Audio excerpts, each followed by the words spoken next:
back to Couch Cash, where today we are going to be going over offensive linemen and defensive linemen free agency. Now, this isn't going to be the longest video because, to be honest, it's not the deepest class of free agents amongst offensive linemen and interior defensive linemen. I got to preface that it's interior defensive linemen. There's not a ton of top names, a lot of high, big names.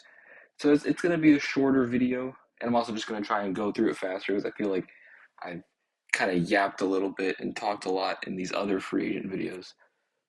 But let's get to the offensive lineman first.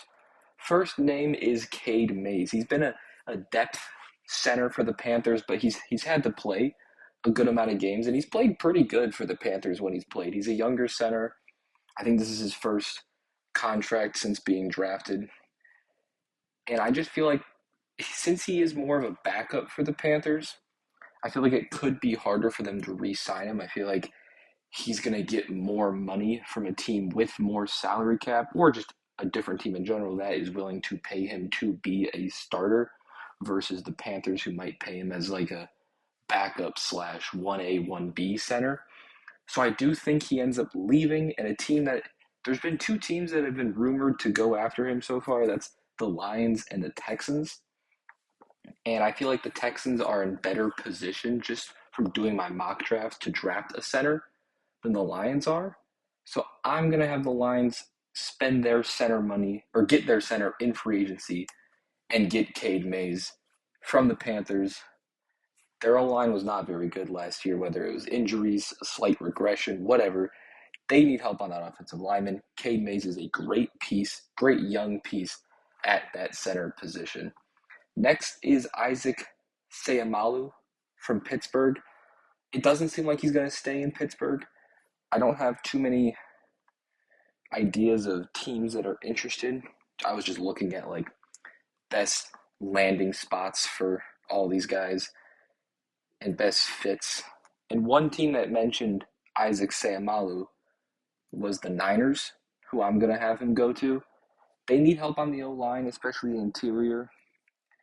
They have the money. I don't think Seumalo is going to necessarily get a massive contract. So I don't think you need to have a ton of money, but I think San Fran can pay him. I feel like this is just a destination. It's a good team that needs help at this position, paying a veteran guard slash player who's not super expensive. He gets to play for a better team in Pittsburgh or in San Fran. Not that Pittsburgh's a bad team, but I'd rather play for San Francisco than Pittsburgh. And again, overall, they just need help at the offensive lineman position. And I also don't know too much about offensive linemen, too. That's why it's also going to be a little bit quicker here. Next guy is David Edwards. Now, the Bills have two guys on this list. That's David Edwards and Connor McGovern. They could keep both of them, but I feel like it might be hard for them to keep both. And it seems like if one of the two is going to return, it would be Connor McGovern. So I am going to have David Edwards leave Buffalo in free agency, and a team with a ton of money that desperately needs help on the interior of the offensive line is the LA Chargers. I just think they have a ton of money, as I just said. They're like top 10 or top 5 currently in salary cap space. They need help more than anybody in that interior offensive line position. It's like them, the Patriots, and the Texans, it feels like, that need the most help on that interior offensive line, at least amongst good teams. And I imagine David Edwards playing in Buffalo wants to stay on a good team. So I think the Chargers throw him a nice little contract, take him away from Buffalo as they prioritize Connor McGovern instead. I think he leaves, and I think the Chargers is a great place for him to still compete, get a good contract because the Chargers need him and have the money. Next guy is Braden Smith, long-term player for the Colts. He's been a Colt for a long time. But as I was doing a little bit of research, obviously the Colts have Raymond as one of their tackles, but the tackle behind Braden Smith is Jalen Travis. And it seems like the Colts might want to give Jalen Travis a little bit more of a look.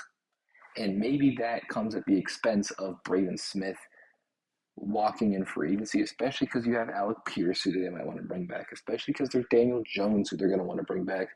It might be hard for them to pay a solid veteran right tackle who has had injury concerns when they have a guy like Jalen Travis on their bench who they want to give a bigger role to.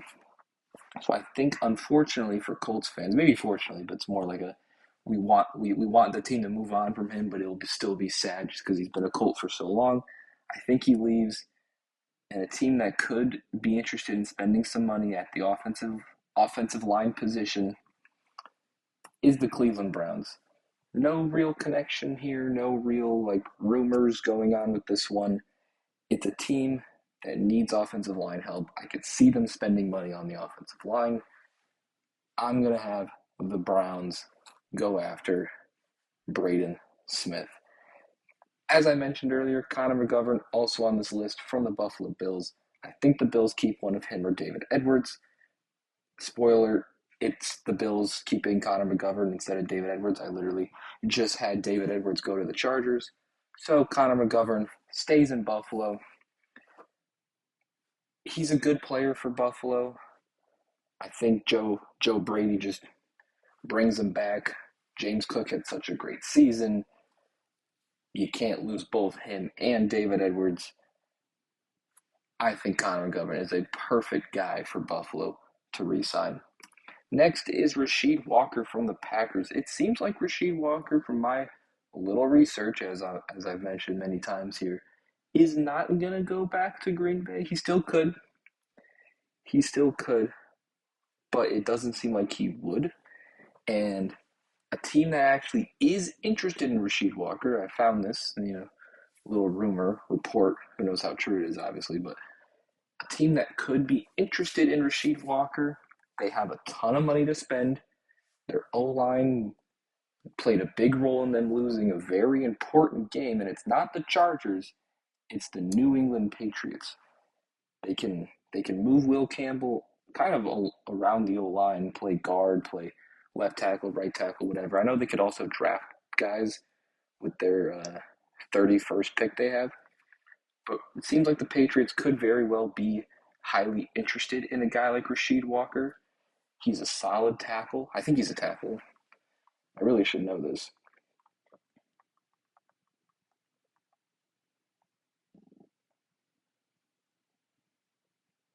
Yeah, he's an offensive tackle. He's a good tackle for Green Bay. He's 26 years old.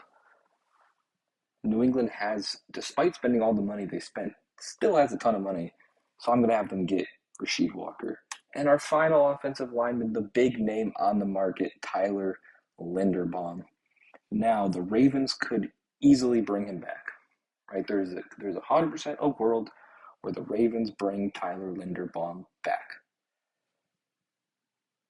But I don't know. He's gonna get a lot of money, deservedly so, right?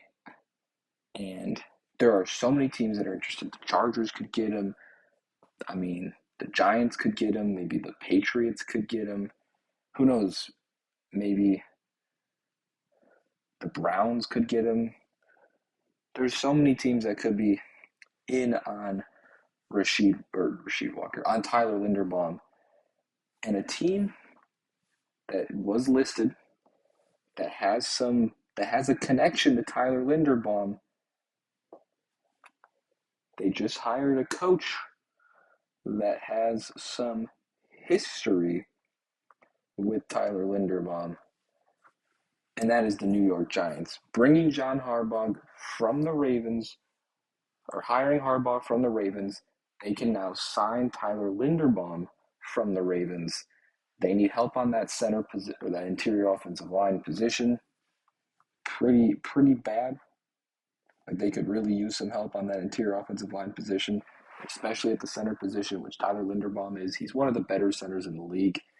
He's like he's either 25 or under 25 years old. Again, I said this already. He could easily go back to the Ravens, but for fun, we're gonna give Linderbaum a new home, and that's gonna be the New York Giants. Now, you might have seen how the old linemen weren't the most exciting. The interior D linemen are definitely not the most exciting. I only have 5 players on this list. First guy is Logan Hall, who's like an interior D line pass rusher, edge rusher type. Like if you had a 4-3, he'd probably play D tackle. But if you have a 3-4, or wait, no, if you had a 4-3, he'd probably play D end. And if you were 3-4, he probably would play. I don't know. I'm getting those mixed up. But he's like an interior D line pass rusher esque guy. And I was just looking around the league. I feel like he's an all right player. He's like okay. I think if you get him on a good contract, especially if you're Tampa, they could bring him back on a decent contract. But I could see a team with a lot of money spending a little bit more than Tampa wants to steal him away from Tampa, and a team that has a lot of money that could use some help on that D line is the Raiders. I'm kind of just throwing this out there. They again have a insane amount of money to spend. Even if you slightly overpay Logan Hall, you're still not going to pay a ton of money for Logan Hall, and he's just like a solid rotational D lineman for you. You got Malcolm Kuntz, you got Max Crosby, you got Tyree Wilson already on that D line. They could draft somebody, but why not just add some solid depth there with Logan Hall? Next is Kyrie's Tonga from the Patriots, another just all right to solid player. And we'll get into this guy later, but the last name on this list is John Franklin Myers from the Broncos. I think John Franklin Myers leaves Denver. Spoiler alert. So Denver now has a hole at that interior D line position next to Zach Allen. Why not get Khyiris Tonga, similar to Logan Hall, just a solid depth rotational D lineman that won't cost you a ton? He'll probably be cheaper than Logan Hall because Logan Hall's a little bit on the younger side, I'm pretty sure. But Khyiris Tonga's just again solid depth player. If you do end up losing out on John Franklin Myers, you're going to want someone next to Zach Allen. And by signing Khyiris Tonga, it saves you from having to feel like you need to draft a D tackle. Because you fill your holes in free agency and then you draft best player available. That's the goal. This allows them to fill that backup D tackle need if they lose Franklin Myers and just get a guy like Tonga. Next up is Deshaun Hand from the Chargers. Good player. I like Deshaun Hand. As I mentioned earlier, the Chargers have a ton of money to spend, and they need help on interior offensive line, and they also need help on D line, whether that's an edge rusher or interior defensive lineman. If you have a good player already on your team at a position you need, if you have a ton of money and you don't want to, and if you lose out on said player and that position becomes even a bigger need, to me it's a no-brainer to just bring Deshaun Hand back. Because if you lose Deshaun Hand, you really need to spend money on interior D-line.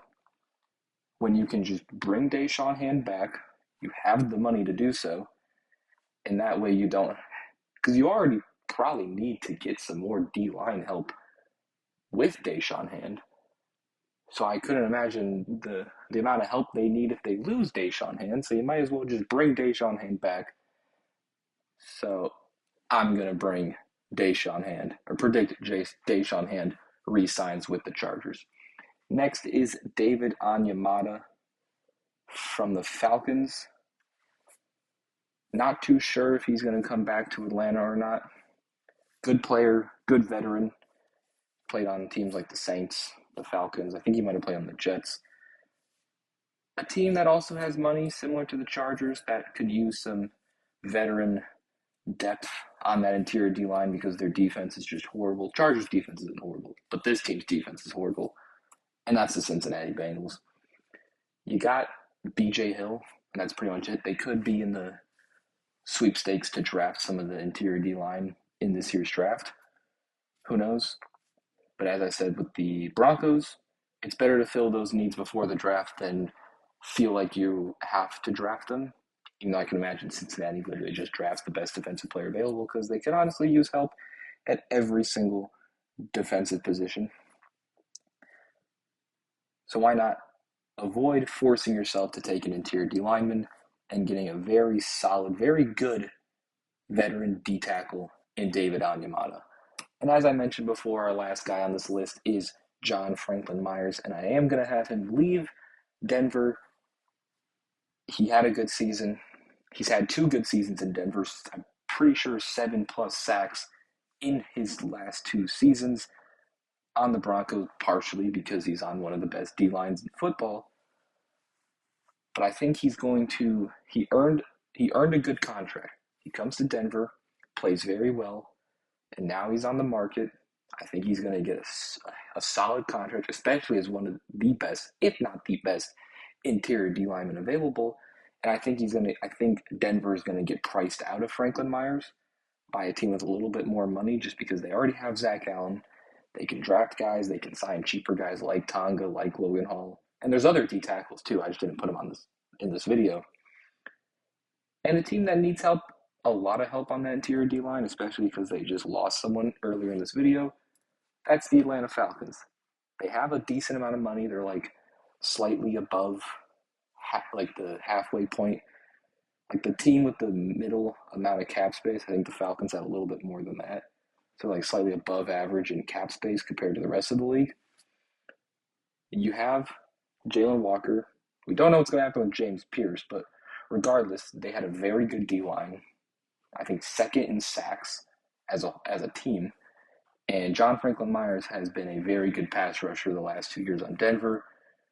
I think it's a good fit to bring him in Atlanta as just added firepower to a very good Falcons D line last year.